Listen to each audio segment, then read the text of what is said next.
Olá pessoal, tudo bem? Meu nome é Anderson, sou professor de História e hoje nós vamos falar de capitalismo.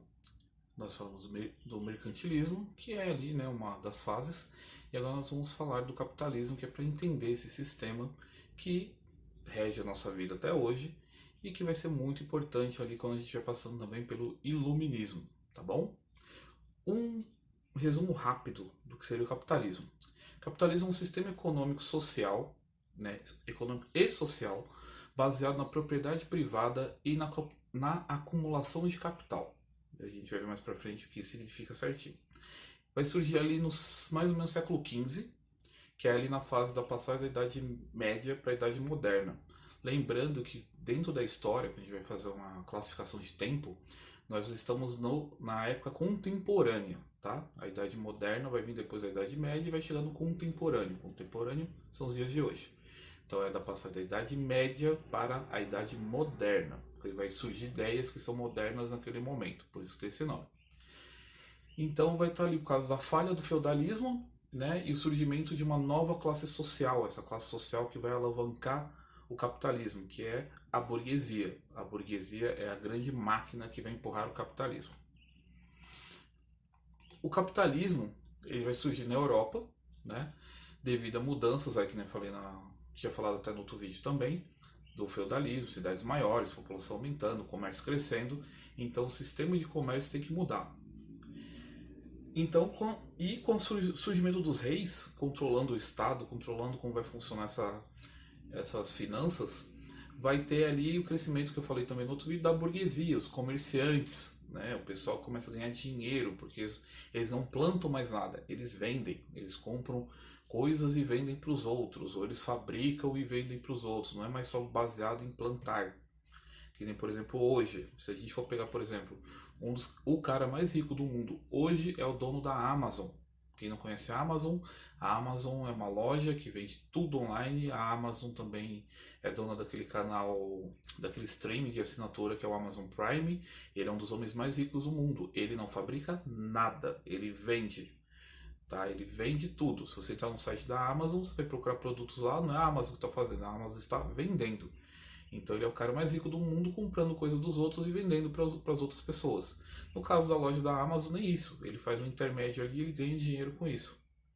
Então, assim, vai começar a surgir essa ideia do burguês, né? Que é o líder comercial, que vai ganhar muito dinheiro nesses processos, tá bom? E aí vai mudar, né, todo o sistema de produção, vai aumentar, que nem eu falei, as cidades vão ficar cada vez maiores, as ideias de fábricas vão se expandir cada vez mais, e isso vai começar a surgir cada vez mais o trabalhador urbano, o trabalhador de fábrica, o trabalhador que não planta mais nada, o trabalhador que vai numa fábrica fazer o serviço dele. O trabalho que a gente está mais acostumado hoje. Hoje, por exemplo, ninguém, principalmente quem mora na cidade grande, não se imagina plantando nada quando vai procurar um emprego.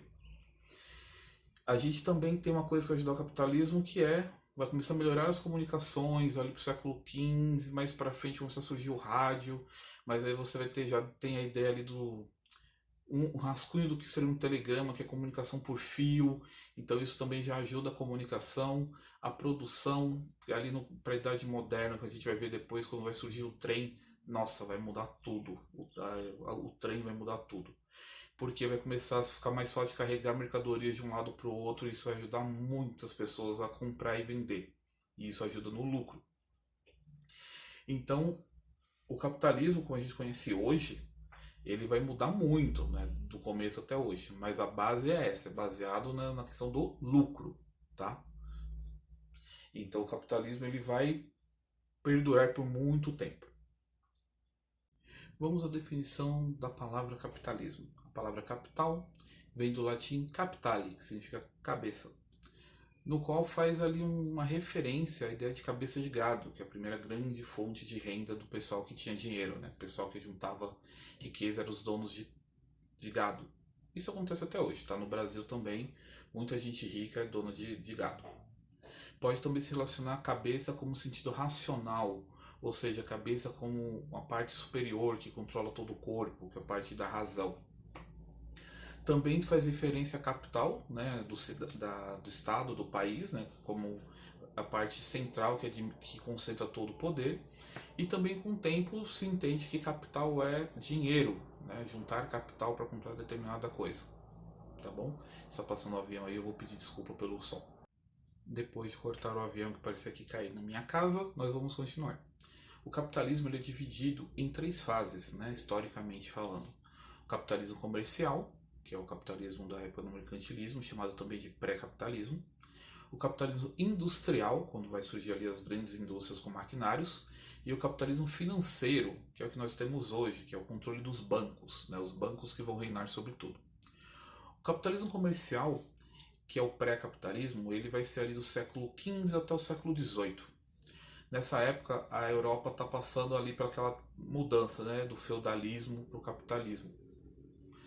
A terra vai deixar de ser, né, a coisa mais importante de todas, né, tipo, plantar não é mais a coisa mais importante de todas, você vai ter outras produções ali envolvidas, né, como, por exemplo, sapataria, os carpinteiros, construção civil, né, construir os lugares, e isso começa também a ser uma fonte de lucro muito grande. Então, o principal intuito do capitalismo comercial estava no acúmulo de capital através de comércio, através da balança comercial favorável e através da conquista da colônia. Isso quer dizer o quê?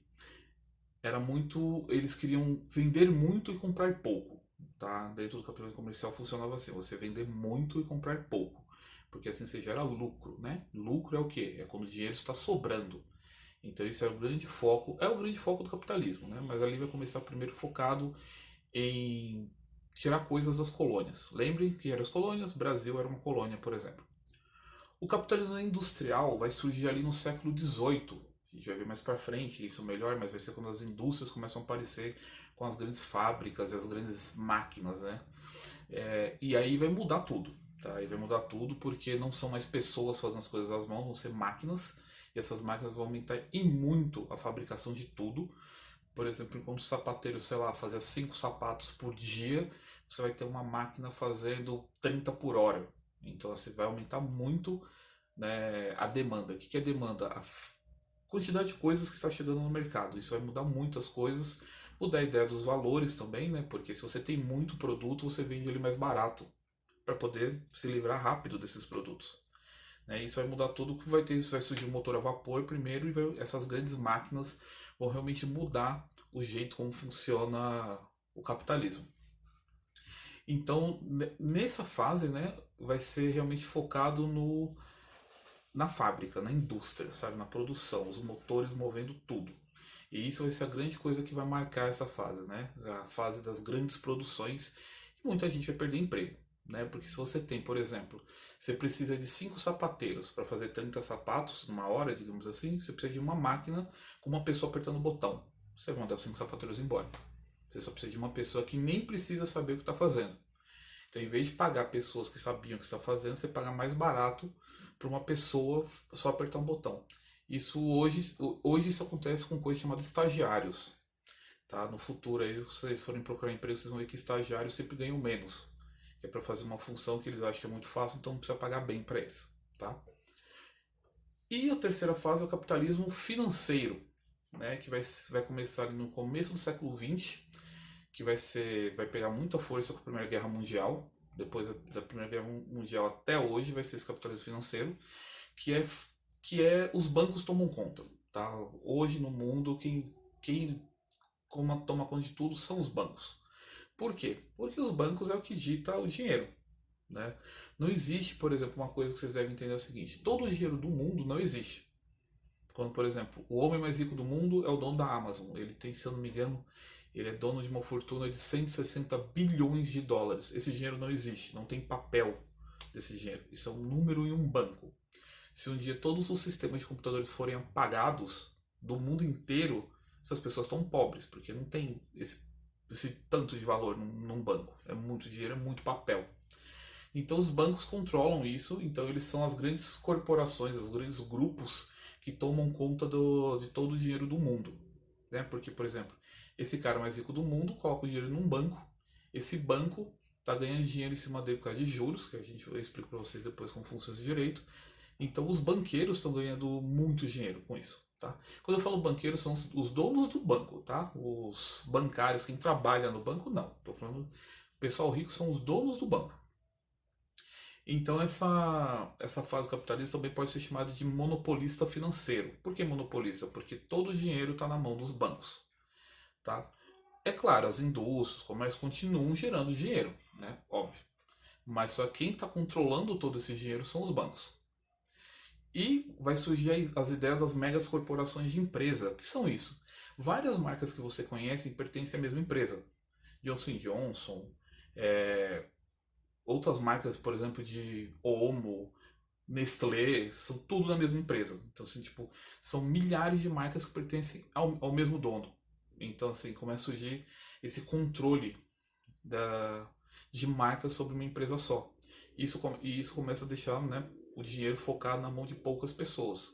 Mas aí esse dinheiro, né, vai se aumentando muito, tanto que a gente está na fase dos grandes bilionários, das pessoas que têm mais dinheiro do que um país. Com toda a questão do capitalismo mudando o jeito de fazer comércio, também começam a surgir ideias que vão ser também não só econômicas, também como sociais. Uma delas, por exemplo, é o liberalismo. Ali no século XVIII, né, com as mudanças que o sistema trouxe, vai mudando a política e nisso vai surgir algumas pessoas tentando explicar como funciona, né, como que é esse tal de capitalismo. Uma das mais importantes para ela é um cara chamado Adam Smith. Ele é um escocês que teorizou, né, falou qual era o papel do Estado na economia, o que o Estado tinha que fazer. Né? Para o liberalismo, o Estado tem que fazer o mínimo, que é regular a economia, né, ver se está tudo ok com a economia, cobrar imposto e cuidar do bem-estar dos cidadãos. Só. O Estado não tem que se meter na religião, não tem que se meter em relacionamentos, não tem que se meter em nada da vida pessoal dos seus cidadãos. Então isso já começa a afetar o quê? A parte pessoal, não é mais só a economia. É, por exemplo, é dentro disso falar, por exemplo, que o Estado não tem que dizer que religião você tem que ter, que era muito comum naquela época. Então o liberalismo acredita nessa liberdade, né? O liberalismo original acredita nessa liberdade das pessoas e que o governo tem que se meter o mínimo possível nessa liberdade, até mesmo para ajudar. Mas ele fala ali também que tem que ver o bem-estar do cidadão. Então lá no início também se acredita que tem que ter o bem-estar das pessoas. O antiliberalismo ou intervencionistas. Essas pessoas entendem que o Estado ele deve fixar preços, estabelecer monopólios e regularizações. Isso quer dizer o quê? O Estado tem que controlar a economia. O Estado tem que se meter em tudo que for sobre economia. Só que isso acaba também caindo sobre a vida da população, o que é um problema. Né? As principais características do capitalismo são as seguintes: propriedade privada, que é o direito de cada um poder comprar a sua terra, a sua casa e ter ela para si. O lucro, que é a ideia de que todo mundo tem que visar, né, acumular lucro, acumular mais dinheiro, que entra em acúmulo de riquezas, né, que o grande foco do capitalismo é você ficar cada vez mais rico. Trabalho assalariado, para essas pessoas ficarem ricas, precisa ter alguém trabalhando, certo? Por exemplo, eu falei o caso da Amazon. Até um site precisa ter gente trabalhando, precisa ter alguém que fez o site, alguém que mantém ele em pé. Então, assim, o trabalho assalariado, você paga um valor pequeno para aquela pessoa, para a pessoa te fazer um trabalho para você lucrar em cima dela. Então, o capitalismo ele vai sempre lucrar em cima de alguém. Tá? Controle do sistema de produção por parte dos proprietários privados e do Estado. Esse é mais complicado. O que significa isso? Uma indústria, por exemplo. Uma indústria tem um dono. O Estado vai dar regras para essa indústria, mas quem vai ter o lucro é o dono. Ele só vai fazer o quê? Pagar alguns impostos para o Estado. Tirando isso, o lucro é do dono da indústria, não do Estado. Bem, pessoal, então isso é um resumo grande do capitalismo. A gente vai ver muito sobre o capitalismo aí mais pra frente, mas agora só para vocês terem uma noção, tá bom? Espero que vocês tenham aproveitado a aula e até a próxima.